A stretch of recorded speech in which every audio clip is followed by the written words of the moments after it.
So speaking of week one, the upcoming week, the first full slate of college football we've had all year long. It's finally here. And one thing we're going to do, try to do this year, is every week kind of preview our personal top five games that we're looking forward to, and we'll just discuss those. And out of those five, we both have two locks selected. If you want to do a little betting, we're not responsible for you losing money, but we have selected a few games that we do think might be good bets. So Ashton, I'll just let you get it started. Like, I don't know if you rank these games 1 to 5, or if you just have five games selected. But why don't you start at the bottom? We'll talk about Georgia Clemson last, and we're actually going to be joined by a friend of ours to help preview that game. We'll save that game for last. Why don't we preview the rest of these games? So where would you like to start? Yeah, so there's so many good games this weekend. I mean, it's just so many good games in one weekend. Can't watch them all at the same time. We already mentioned UCLA and LSU. That's going to be going on at the same time that Georgia Clemson is. Those games will overlap there, so you might have to get the two TV set out. But hey, wonderful! What a wonderful problem to have. So my the other four games that I'm really looking forward to watching: Penn State, Wisconsin. Um, that's actually going to be one of my locks. Wisconsin's favored by 5.5. I think Penn State will easily cover that. I think Penn State could possibly even win outright. Um, that's going to be a really fun game. That's at noon Eastern on Fox. Great game. Alabama, Miami, another one. That Bryce Young was officially named the starter today. I think it was just that was more just official than anything else. I think most of us knew that was coming for a while, but officially he has been named the starter. So him versus De'Aaron King, for that reason alone, that's a watch. That's going to be a lot of fun. The other two maybe a little bit more obscure: Louisiana and Texas, and this one's going to be a phenomenal game. Another one of my this is going to be the second lock that I have. Texas is favored by 8. Louisiana will easily cover 8. I think they might win outright. This game is in Austin, but just yes, Billy Napier has a really good thing going on in Louisiana. I think that's going to be a lot of fun seeing it against Sarkisian, his first game, the beginning of the Sark era. I think it's going to be great. So the last one that we'll finish up with is LSU and UCLA for all the reasons that we mentioned before. Chip Kelly possibly getting it really going there in Los Angeles against Coach O, who is a little possibly on the hot seat. If UCLA does pull this upset, you're going to see talks get very serious in Baton Rouge, possibly about going and stealing the guy next door, Billy Napier. Just throwing that out there. Who knows? So that yes, must-watch games. All four of these, and obviously plus the Georgia Clemson game, which is the game of the weekend. I think we can all agree. Right. So yeah, the lock is the two locks is Louisiana covering 8 and Penn State covering 5.5. I like those. And just to kind of show what sort of week this is, we had three overlap games, but so I also had Alabama, Miami, of course, Clemson, Georgia, and Penn State, Wisconsin. My other two games to watch are Indiana, Iowa, ranked matchup in the Big Ten, and then Notre Dame, Florida State. I feel like there's questions about both of these teams that need to be answered. But then there's so many other games that we could have picked. It was hard for me to pick five games. Just outside of the ones we mentioned, Thursday night it starts with Boise State and UCF, then Ohio State and Minnesota at Minnesota. Probably an Ohio State beatdown, but I'm going to be watching. You're going to be watching. Most of the country is going to be watching. Definitely a big chance for Minnesota to really shock some people there. Friday night we have North Carolina at Virginia Tech. Some people see North Carolina as a top 10 team. Is that legitimate? Virginia Tech, can they, I don't know, wake up the echoes of whatever their home field advantage used to be and actually shock the world here on a Friday night? And if they don't, if they get destroyed, is that what starts just a horrible downturn for them? Because it does feel like their season could fall apart. You mentioned Penn State, Wisconsin, Fresno State at Oregon. Fresno State was one team that played this last weekend as well and just demolished a terrible UConn team. But they have really interesting offense, and they're playing at Oregon. Obviously, Oregon's a big favorite there, but hey, that could be a little sneaky.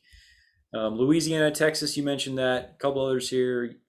Sunday night is the Notre Dame at Florida State game.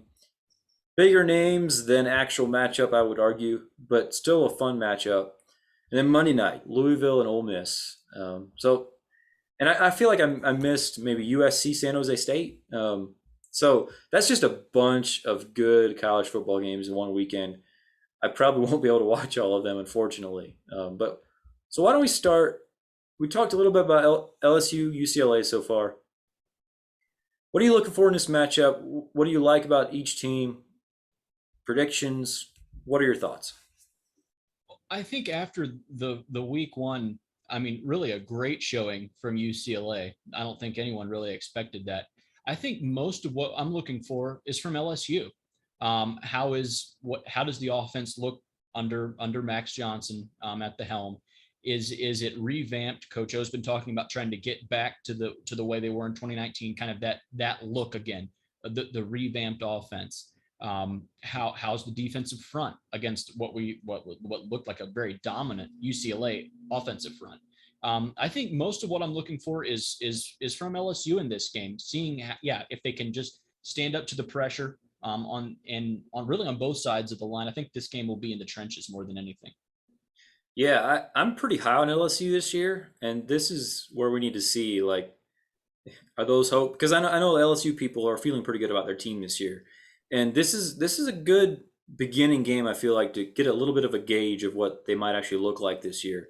Are we going to see them be a 7-5 type team, which would be similar to what they were last year, or is this going to be like a big rebound year where they can contend for 10 or 11 wins? I don't know. I'm probably somewhere in the middle. I would say probably 9 or 10 wins. But yeah, I'm really interested to see what happens here. And also on the other side, I want to see if UCLA's lines, like, was that real against Hawaii, or was that just because it was Hawaii? And obviously, playing a good team like LSU, we're going to see that quickly. But I want to find out if their line play is good, and I also want to see if Dorian Thompson Robinson can elevate his game a little bit, hit some big plays in the passing game and the running game. Yeah, like it's Chip Kelly versus Ed Orgeron, man. Let's go. I will say that for all the talk, and LSU is ranked in the preseason at 16. UCLA is still currently not ranked. That line is 3. That line is LSU or LSU -3. So Vegas has that as a fairly close game. I Hmm. think it'll be very competitive. I'm very interested to see how it really turns out. But that line there kind of shocked me that it was that low. So yeah, I if had it had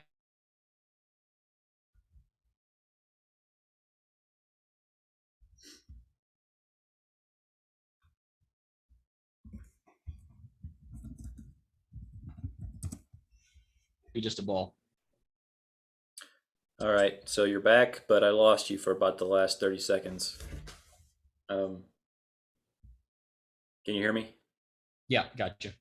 You froze when you were talking about the line shocking you. Okay, sure. I'll just redo that. And we'll just clip that out. Sure.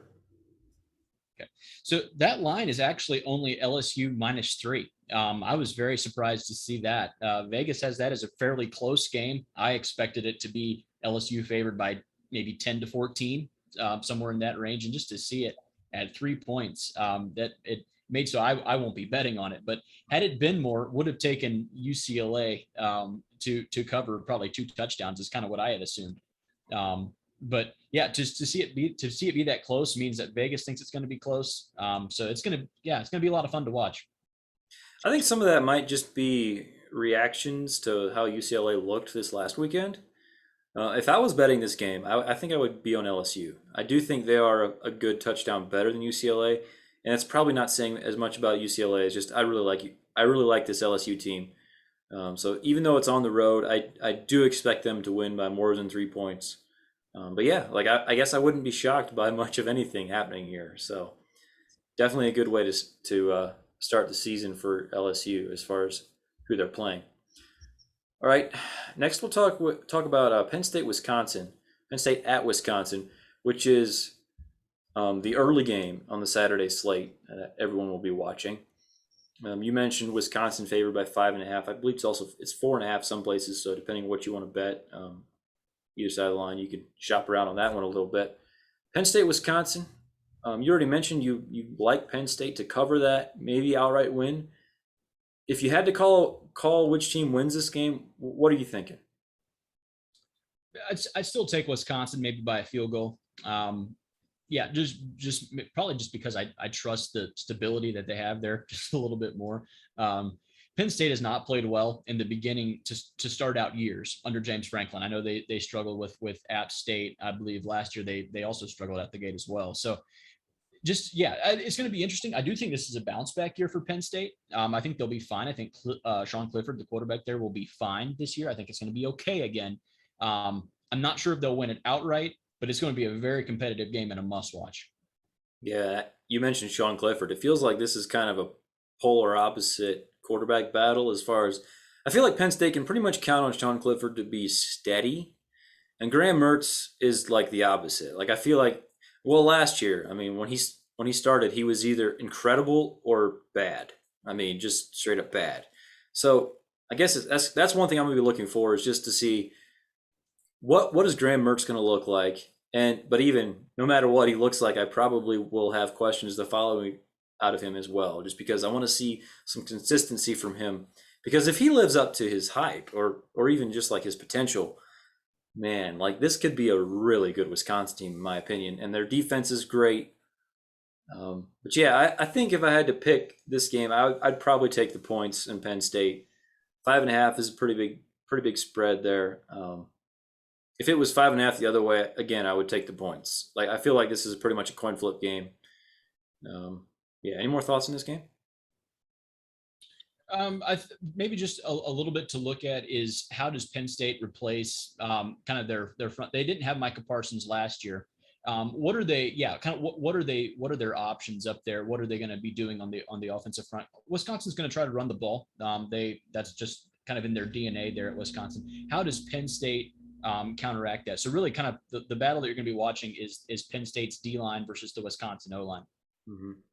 Yeah, I'm with you. And I guess I have questions about like who are the weapons going to be? We have ideas about who the weapons might be on these teams. I actually want to see it on the field. I want to see some explosiveness out of these teams. And I'm curious to see what the Wisconsin running game looks like as far as it sounds like Ches Malusi, the Clemson transfer, um, has won the starting running back job, which is kind of big news because Jalen Brigger, who was a 4-star freshman a year ago, had decent numbers. So I don't know if this becomes like a two-headed monster or if Malusi actually takes the bulk of the carry. So I'm interested to see that.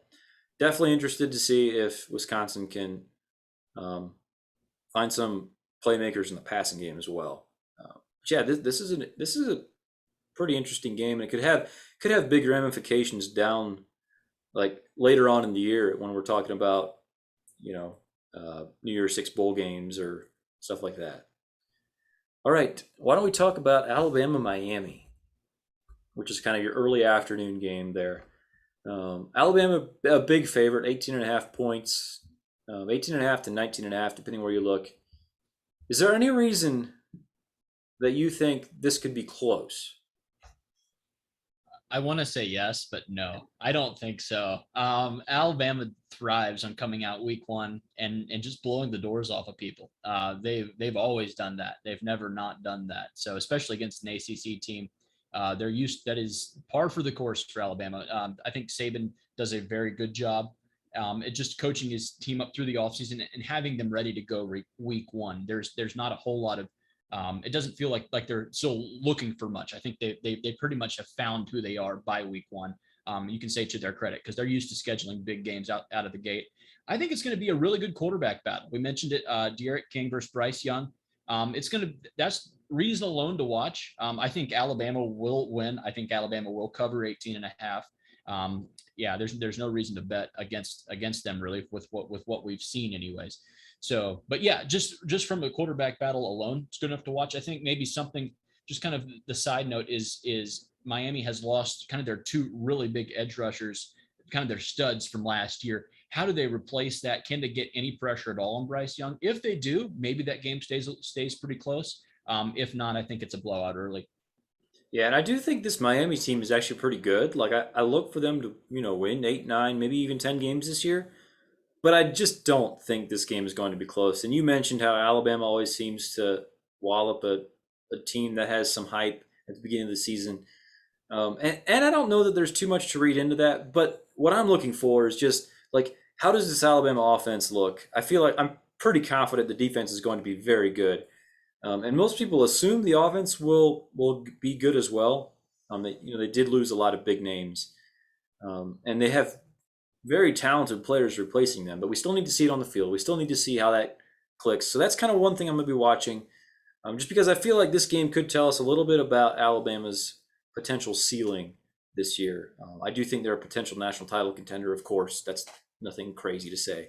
But yeah, if they win this game by 15, I might have a little different feeling about them after this game than if they win this game by 30, which is kind of what I expect. And this is one of my locks for the week. I am picking Alabama minus 18 and a half.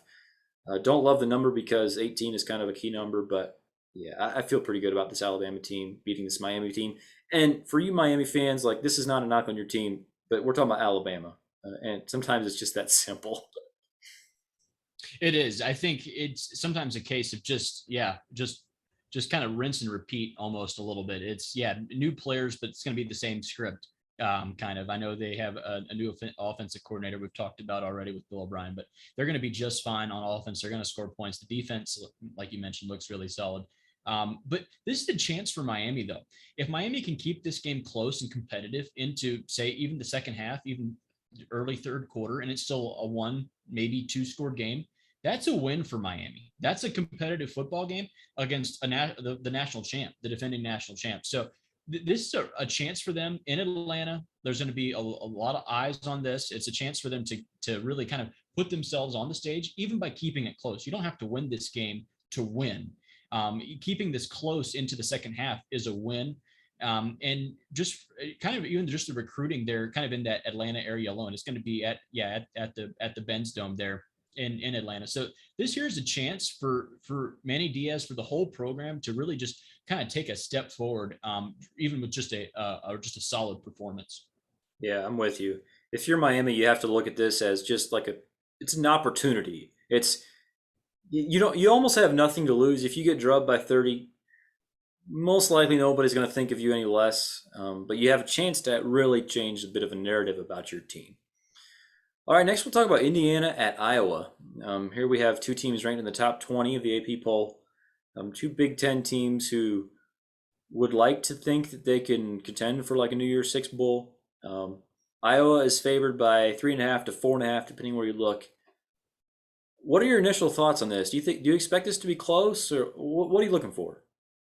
I think fairly close. I like Iowa by a touchdown. I think the only thing that would really scare me is the quarterback for Indiana, who's I think week one, I think he'll be the best quarterback in the Big Ten still, while CJ Stroud's still kind of figuring everything out.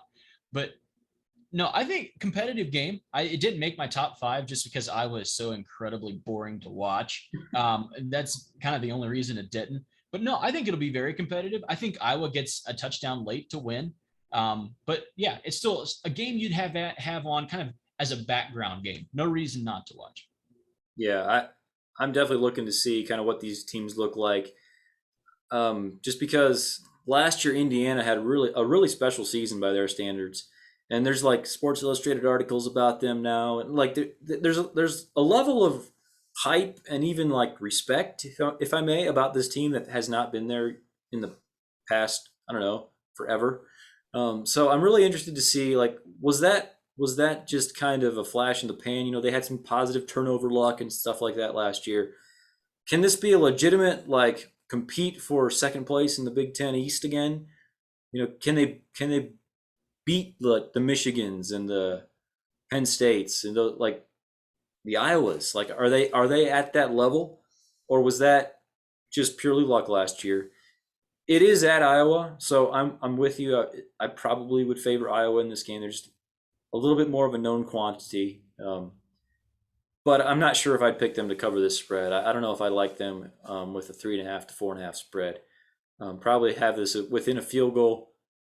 Yeah, probably not going to be screen one viewing, but this, again, you mentioned, like, this is going to be a multiple TV screen weekend, and this is definitely one I'll be keeping an eye on. Next, we have Louisiana at Texas. We've talked about this one a little bit. This is one of your five, and I struggled to keep this off of my five as well. Like this is an interesting game. We're talking the first game under Steve Sarkisian for Texas. Feels like Louisiana, like we sort of know what they are. Like we know they're a really good team under Billy Napier. Um, so what are the specific matchups? I guess you're looking at. You mentioned the spread being +8. You already mentioned you think it's closer than that. But what are the specific matchups in this game you're looking at? I think it's probably Levi Lewis, quarterback for Louisiana, kind of against the secondary of Texas. Texas has talent in the secondary; they always do. That's the thing. But how is he going to react? This is going to be there. It's going to be a superior level of athleticism that he hasn't seen against in the competition that he's faced. No disrespect to that. I will say, in Louisiana, week one a year ago, went to Iowa and beat up on Iowa State. And that was Iowa State turned out to be a really good football team last year. We really like Dan Campbell. We're a Dan Campbell sorry, that's the Lions head coach, Matt Campbell. Get your coaches right. We're a Matt Campbell podcast here, and we like Iowa State, or at least I do this year.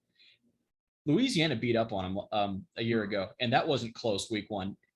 There's a big puff piece about Billy Napier on ESPN just the past couple of days, just kind of laying out how comfortable he is there at Louisiana, and the reason why he keeps coming back, even though he's very coveted, is because he feels he has something special there. Like this is one of my locks of the week. It's they're getting 8 points, which feels ridiculously high. They're ranked 23 in the preseason poll. Texas ranked at 21. I know the game is in Austin, but still 8 seems ridiculous. I think Louisiana can possibly win outright. Looking for the quarterback Lewis to put up, I think, some really good numbers against Texas this week. Yeah, this is fun. We just found out Hudson Card, of course, won the quarterback job at Texas, which was mostly unforeseen, I would say.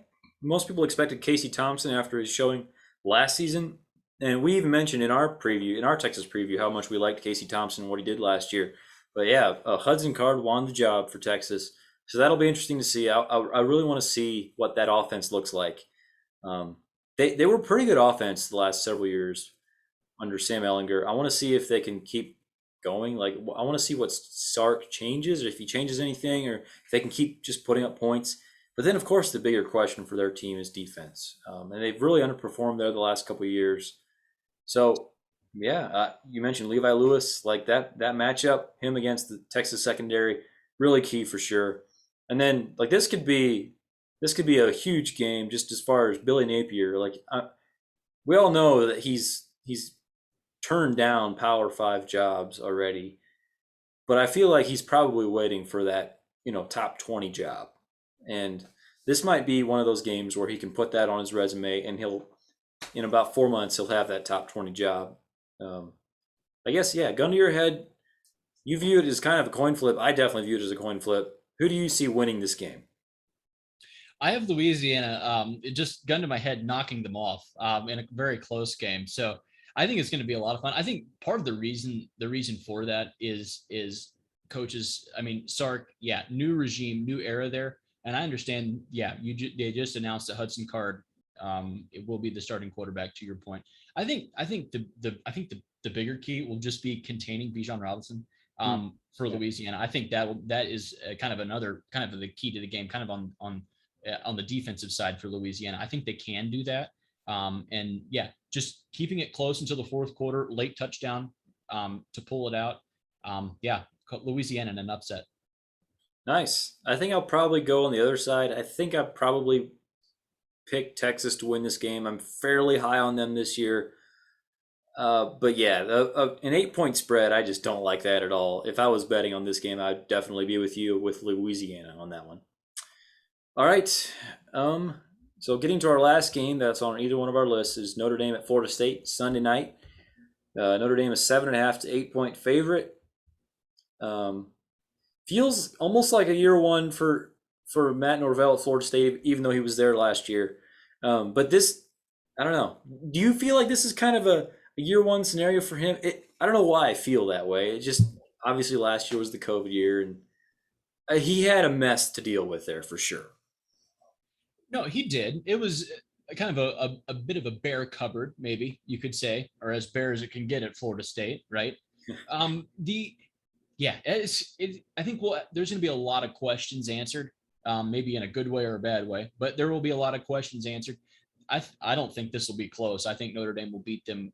I think they'll cover. Yeah, don't really have a question about that. I think Ken Norvell just kind of can he make it non-dramatic? Florida State has been so dramatic the past couple of years. Can he take it and just kind of just mellow it out a bit? I think that's maybe what they need there. Just some kind of an adult in the room feel. That kind of feels maybe what they need in Tallahassee. I hope he can. I think this is another one where just being competitive for Florida State is a win. Kind of maybe a little bit the same place that Miami is against Alabama. Just keeping it a close game into late third quarter. Say it's even a one, maybe you're down by 10 points. That's a win. That's a win for Florida State. And yeah, just being able to be competing with the top programs again is a step in the right direction for Norvell. Yeah, I agree with all of that. It does feel like there's definitely a ceiling on this team. Like the talent level is not what we're used to at Florida State. But like don't worry about the ceiling. Raise the floor, beat the teams you're supposed to beat. Have that adult in the room feeling where you guys are not get rid of the drama, pay attention to the details, have yourself a good solid 7-5 season, and then worry about the future after that. In my opinion, that's what you should be trying to do at Florida State. But yeah, I feel like this is not a close matchup to me. I think Notre Dame is just too good when you compare to Florida State on the lines, especially. And the last couple times they've played, it feels like Notre Dame has just kind of done what they've wanted up front, and I expect that to probably continue. This is my second lock of the week. I have Notre Dame minus 7.5, which again, is the number I don't love because it's just over that touchdown mark, and if you win by touchdown, you lose this bet. But I do think this will be a double-digit game. And one of the main things I'm looking at is just to see what Jack Cohn can do for Notre Dame. There's been he kind of had a quietly very good fall. People were pretty impressed by him in camp. A lot of Notre Dame insiders that were a little lower on the team going into camp kind of put their expectations up by about a win after seeing the offense. So I want to see if that's real. Like I want to see if this offense can have some explosive plays. I already know they can run the ball, and I know they can play good, solid, fundamental football. But can they be explosive? That's what I'm looking for with this Notre Dame team. Because to me, that's the difference between them being a national title contender, or I should maybe say playoff contender, and being a good, solid 9-3, 10-2 team.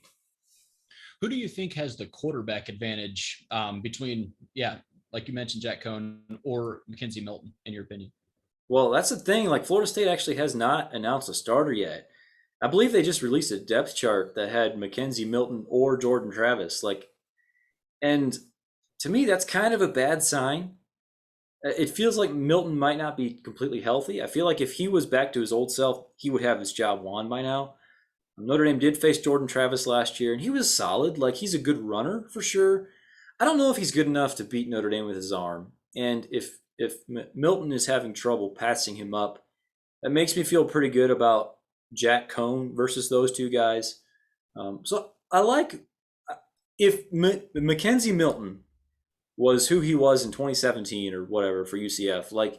Yeah, I think I would favor him. It doesn't sound like he's there yet, just based on the fact that he has not won this job. And Jordan Travis does a few nice things, but I'm just not scared of him as a Notre Dame fan. So I like Jack Cohn based on what I've heard so far. Yeah, I got you. I think I feel the same way. Milton, if healthy, if back to 100%, would be probably the better quarterback. We don't know. No one's seen him play in a really long time. So I hope so for his sake. I mean, obviously it was, what happened. It was not fun to watch, but just, hopefully makes a full recovery. Hopefully plays really well this year. But we don't know yet. So we're going to find out. We're going to find out on Saturday or Monday, I guess. Yes, Sunday night. But yeah, and I'll just say as a college football fan, like I really hope this guy gets healthy, plays well. It's horrible when you see somebody miss 2 full seasons from one injury like that. So yeah, I'm rooting for the guy. Obviously not Sunday night as a Notre Dame fan, but after that, I'll be rooting for the guy just to see what he can do.